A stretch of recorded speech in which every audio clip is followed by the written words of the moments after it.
Këtë, pra në vend se të ecim përpara, ta propozojmë të shkojmë mbrapa.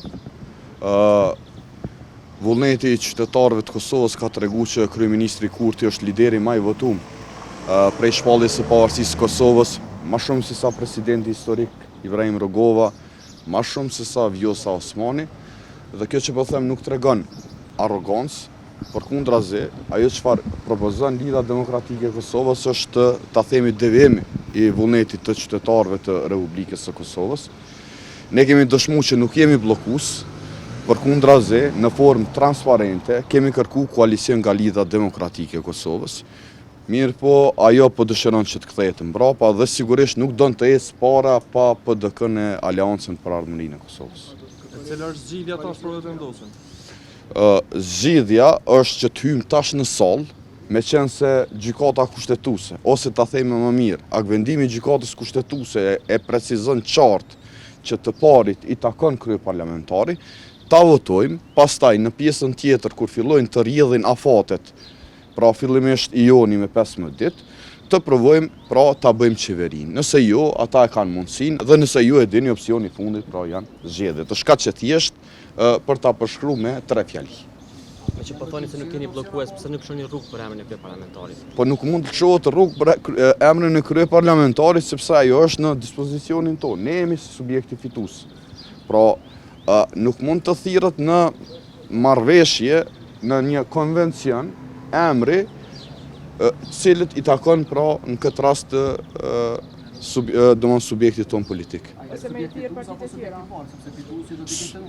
Po subjekt fitues në kuptimin asaj që ne i kemi 48 deputet, që nëse i heqim minoritetet, pra partitë minoritetet përfaqësues, i bie që të jemi, domethënë 48% e përbërjes së shumicës parlamentare. Po nuk është, ajo po dihet. Po pra jemi partia edhe më e madhe, por edhe fituese. Pse një koalicion që ka propozuar LDK me gjitha partitë shqiptare, do të ishte më pak i dobishëm se sa një koalicion veç me LDK-n që keni propozuar? Sepse kjo na kthen mbrapa. Kjo na kthen mbrapa sepse të tilla raste bëhen në gjendje të jashtëzakonshme të luftës së tragjedina çadion. Apo kupton? Pra, dështimi i 10 me radhë është i zakonshëm po thotë? Jo, nuk është i zakonshëm. Dështimi i 10 me radhë, mos harrojmë, nëse e marrim në analogji për shembull qeverinë e cila është krijuar nga pane na 6 muaj kemi prit. Përposa asaj natën, na vator lista serbe në orën 12 natë natës nëse ke qenë gazetar atëherë, unë kam qenë deputet, çdo kemi prit edhe kanë votuar. Edhe diçka tjetër, dua të përmend, në analogji vitin 2014 kur Lidha Demokratike e Kosovës e pa pëlshu Vlanin në atë kohë dhe çka pa ndodh pas shku në PDK dhe në te lista serbe, 3 marrëveshje të para kanë qenë. Brana 3-4 muaje të filloi pra themelimi i stacionit e para, e dyta zavend shefi i AKI-s të jetë nga radhët që përcakton pra lista serbe edhe të hiqet para privatizimi në veriun e Republikës së Kosovës.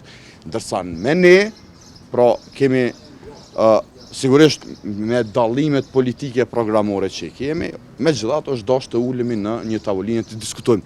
Pra, mos ulja e zotrit Abdigjikut në qoftë për t'i thonë jo, qoftë për të gjetë se duhet të ulesh në tavolinë edhe me mundësi të tjera, pra ku ke dallime ose të tilla gjëra, madje mund të ulesh në tavolinë për ta propozuar për shembull edhe një datë të zgjedhjeve. Kanë frikë nga zgjedhjet në anën tjetër dhe në anën tjetër propozojnë gjëra koti. Faleminderit shumë. Do të uleni në tavolinë për qeverinë Jo, unifikuese? nuk kemi çka ulemi, kjo është devijimi i popullit, i vullnetit të popullit.